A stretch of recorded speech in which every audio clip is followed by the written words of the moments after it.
సచిన్ రాజ్ అత్యాధునిక world class physiotherapy treatment తో అన్ని రకాల నొప్పులకు శాశ్వత పరిష్కారం. రైట్, కానీ మీరు సీట్ల సర్దుబాటుతో పాటు అధికార షేరింగ్ అనేది అంటే పవర్ షేరింగ్ అనేటువంటి మెలిక కూడా పెడుతున్నారు. ఇది సాధ్యమయ్యేదైనా ప్రాక్టికల్గా? ఎందుకంటే పెద్ద పార్టీగా లేదంటే ఎక్కువ అనుభవం ఉన్న పార్టీగా తెలుగుదేశం ఒకవైపు, జనసేన పార్టీ ఇంకోవైపు, ఈ క్రమంలో పవర్ షేరింగ్ అనేది ఏ విధంగా ఉండొచ్చు మీ అంచనా ప్రకారం? చంద్రబాబు నాయుడు గారికి అనుభవం ఉంటే ఉండొచ్చు, పవన్ కళ్యాణ్ గారికి కామన్ సెన్స్ ఉంది. నేను పరిపాలనలో అనుభవం ఉన్న మనిషిగా చెప్తున్నాను. నేను ఒక ముఖ్యమంత్రి పదవి చేయడం పెద్ద కష్టమైన విషయం కాదు. టీమ్ ఆఫ్ ఆఫీసర్స్, ఐఏఎస్ ఆఫీసర్స్ని చక్కటి అనుభవం ఉన్న ఆఫీసర్స్ పక్కన పెట్టుకుంటే ఓన్లీ పాలసీ డెసిషన్స్ అన్ని మాత్రమే ముఖ్యమంత్రులు చేసుకుంటూ పోతా ఉంటే ఎగ్జిక్యూషన్ పెద్ద కష్టమైన విషయం కాదండి. అదేదో పెద్ద ముఖ్యమంత్రి అంటే ఏదో పెద్ద అనుభవం కావాలి, అది కావాలి, ఇది కావాలి, ఇదంతా నాకున్న అనుభవాన్ని బట్టి అది అంత అవసరమైన విషయం కాదు. కామన్ సెన్స్ ఉంటే సరిపోతుంది. ఆ మాత్రం కామన్ సెన్స్ పవన్ కళ్యాణ్ ఉంది. కాబట్టి అయినా ఈ మధ్య 10 సంవత్సరాల నుంచి ఆయన పార్టీ పెట్టి మరి రాజకీయాల్లో తిరుగుతున్నాడు, మనుషుల్లో తిరుగుతున్నాడు, వివిధ సమస్యల్ని ఆయన అర్థం చేసుకుంటున్నాడు. కాబట్టి అది పెద్ద కష్టం ముఖ్యమంత్రి పదవి చేయటం అని అనుకోవట్లేదు. ఇంకోటి ఏంటంటే ఈవేళ కాపులకి రాజ్యాధికారం దక్కాలనేటువంటి ఒక ఆశయం, ఒక పాలసీ మీద ఈవేళ కాపులకి 180 మంది 90 మంది ఈవేళ పవన్ కళ్యాణ్ వెనకాల ఉన్నారు.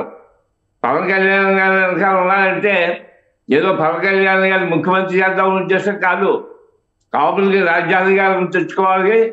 కాబట్టి ఆ సందర్భంలో పవన్ కళ్యాణ్ ముఖ్యమంత్రి అవ్వాలనే ధ్యేయంతో ఈవేళ అంతా ఉన్నారు. కాపులే కాదు, కాపులతో యంగ్స్టర్స్, మహిళలు, మిగతా కులాల్లో కూడా ఈవేళ పవన్ కళ్యాణ్ సపోర్ట్ చేస్తున్నారు. వీళ్ళందరి యొక్క ధ్యేయం ఏంటంటే వాళ్ళకి ఈ రాష్ట్రం యొక్క పరిపాలనలో ఒక మార్పు తీసుకురావాలి. మార్పు అంటే ఏ విధమైన మార్పు అంటే నీతివంతమైన పరిపాలన తీసుకురావాలి. నీతివంతమైన పరిపాలన తీసుకురావాలంటే ఇప్పుడు పరిపాలకులు ఎవరైతే ఉన్నారో, గతంలో పరిపాలకులు ఎవరైతే ఉన్నారో వాళ్ళకన్నా చెప్పుకోదగ్గ నీతివంతులు ఈవేళ ఒక పవన్ కళ్యాణ్ మాత్రమే. కాబట్టి ప్రజలు కోరుకున్నది నీతివంతమైన పరిపాలన. ఆ పరిపాలన ఒక పవన్ కళ్యాణ్ ఇవ్వగలుగుతాడనేటువంటిది ఈవేళ ప్రజల్లో ఉంది. కాబట్టి ప్రజల యొక్క అభిప్రాయం మేరకు ఈవేళ పవన్ కళ్యాణ్ ఏ పరిస్థితుల్లోనూ ముఖ్యమంత్రి అవ్వాల్సిందే. అంటే ముఖ్యమంత్రి 5 సంవత్సరాలు అయ్యే పరిస్థితి లేదు కాబట్టి ఇతరుల యొక్క ఇది తెలుగుదేశం జనసేన కలిసి ప్రయాణం చేస్తున్నాయి కాబట్టి దాంట్లో ఆయన కొంచెం సీనియర్ కాబట్టి అందుకని ఫస్ట్ 2.5 years చంద్రబాబు నాయుడు గారిని ముఖ్యమంత్రి చేయించి తర్వాత 2.5 years అయినా పవన్ కళ్యాణ్ ముఖ్యమంత్రి అవ్వాలనేటువంటిది ఇవాళ జన సైనికుల యొక్క దృఢమైన అభిప్రాయం. ఆయనకి ఏమాత్రం గండి కొట్టినా ఈ కూటమి కొలాప్స్ అయ్యేటువంటి పరిస్థితి ఉంది. అది నేను హెచ్చరిస్తున్నాను. కానీ పవన్ కళ్యాణ్ గారు 10 ఏళ్ల పాటు ఈ మైత్రి కొనసాగాలి అనేటువంటి దృష్టిలో మాట్లాడారు. మీరు చెప్పేది పవర్ షేరింగ్తోనే మొత్తం లింకప్ అయింది అనేటువంటి మాట చెప్తున్నారు. ఇది ప్రాక్టికల్గా సాధ్యమయ్యేటువంటి అంశమేనా? 10 సంవత్సరాలు అంటే ఈ 2 పార్టీలు కలిసి ప్రయాణం చేయాలి. అంటే 10 సంవత్సరాలు తీసుకెళ్ళి తెలుగుదేశం నాయకుడు చంద్రబాబు నాయుడికి ముఖ్యమంత్రి కట్టబెట్టడం కాదు. ఎందుకంటే చెప్పాను కదా, చంద్రబాబు నాయుడిని ముఖ్యమంత్రి చేసే పరిస్థితి ఏర్పడితే జనసేన ఓట్లు ట్రాన్స్ఫర్ కావు. జనసేన ఓట్లు ట్రాన్స్ఫర్ సరిగ్గా కాకపోతే తెలుగుదేశం క్యాండిడేట్ ఒక్కరు లెక్కదు. అలాంటి పరిస్థితిలో మొత్తం కూటమి అంతా కొలాప్స్ అయిపోతుంది. కాబట్టి ఇది జగమెదిగినటువంటి సత్యం. కానీ ఒకటి అంటే వైఎస్ఆర్సీపీ నాయకులు పదే చెబుతున్నటువంటి మాట, సీఎం అని నినాదాలు చేయించుకొని ఇప్పుడు గంపగుత్తగా కాపులందరినీ కూడా చంద్రబాబు నాయుడికి తాకట్టు పెట్టేస్తున్నారు. మంత్రులే నేరుగా అంబటి రాంబాబు లాంటి వాళ్ళు ఇవాళ కూడా ఆయన ట్వీట్లు చేస్తున్నటువంటి పరిస్థితిని మనం చూస్తున్నాం. ఉద్దేశపూరితంగా కాపుల గొంతు కోసేటువంటి ప్రక్రియ అవసరం లేకపోయినా కానీ ఏకపక్షంగా పవన్ కళ్యాణ్ పొత్తు ప్రకటన చేశారు కాబట్టి దానివల్లనే అసలు నష్టం జరుగుతుంది. కాబట్టి అందరూ అప్రమత్తంగా ఉండాలి అంటున్నారు. ఏం సమాధానం చెప్తారు దీనికి మీరు?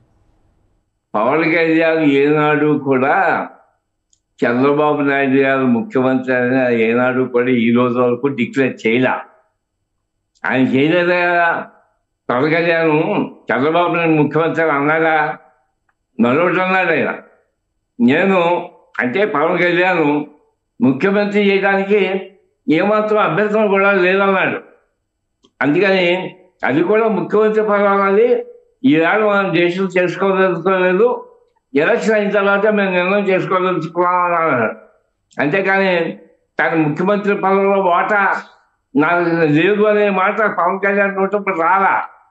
అలాంటప్పుడు ఎందుకు సందేహపడతారు?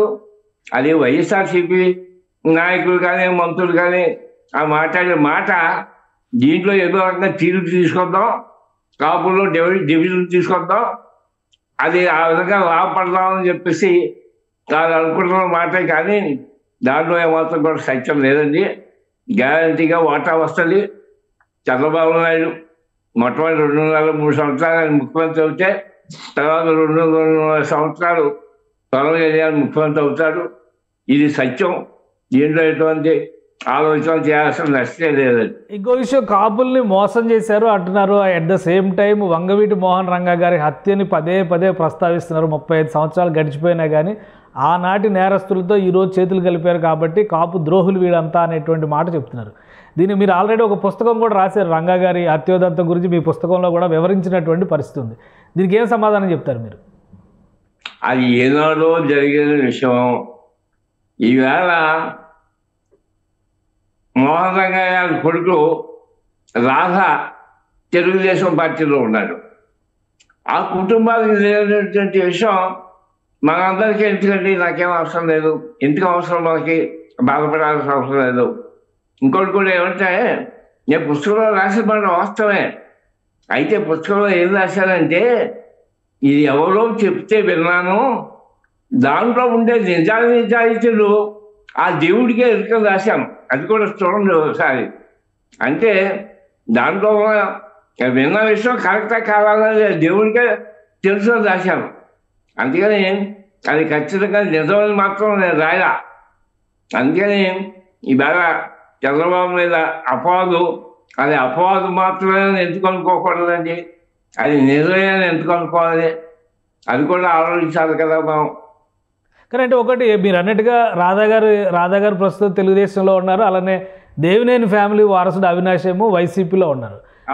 ఎమోషనల్గా అది మీరు చెప్పిన పాయింట్ కనెక్ట్ అయినా అవ్వకపోయినా కానీ కాపులు ఆరాధ్య దైవంగా భావించేటువంటి రంగా గారి విషయంలో, ముఖ్యంగా ఈ విషయంలో ఒక సెంటిమెంట్ రైజ్ చేసేటువంటి ప్రయత్నం అయితే జరుగుతుంది వైఎస్ఆర్సీపీ నేతలు చేస్తున్నటువంటి స్టేట్మెంట్స్ని బట్టి. మరి ఇది ఓటింగ్ పరంగా కాపు ఓట్లు పోలరైజ్ అవడానికి ఆటంకం అయ్యేటువంటి అవకాశం లేదంటారా? ఆ రోజున రంగా గారి మర్డర్ కేసులో మొదటి ముద్దాయి అయినటువంటి నెహ్రూ, ఆయన ఎవరు శిష్యుడండి? ఆయన రాజశేఖర రెడ్డి గారి శిష్యుడు కదా. రాజశేఖర రెడ్డి గారు వక్తాసాగి కుటుంబం కదా, దానికి కారణం లేదు కదా. అలాగే ఆ రోజున సిరీస్ చొప్పరాజు గారు అంటే కాంగ్రెస్ పార్టీలో ఉన్నటువంటి విజయవాడ నాయకుడు, ఆయన కూడా మరి ఆ కాంట్రవర్సీలో ఉన్నాడు కదా. ఆయన కూడా రంగా చచ్చిపోవడానికి ఒక కారణం కదా. ఇలాంటి పరిస్థితుల్లో ఒక తెలుగుదేశాన్ని ముద్దాయిని తీయాలండి, కాంగ్రెస్ పార్టీని కూడా ఎందుకు కలపకూడదు దాంట్లో. ఇవన్నీ కూడా దత్తులకి వెళ్ళి మాట్లాడటం మొదలెడితే దీనికి అనేక రూపాయలు పెట్టుకుంటాయి. కాబట్టి ఎప్పుడో జరిగిన విషయం గురించి ఇప్పుడు మళ్ళీ ఆలోచించి దాని గురించి ఆ సెంటిమెంట్ అంతా తీసుకురావాలి కదా. ఆ ప్రయత్నం వాళ్ళు ఏదో లబ్ధి పొందాలనే ఉద్దేశంతో మాత్రమే కానీ మరొకటి మాత్రం కాదని చెప్పేసి అనుకుంటున్నాను.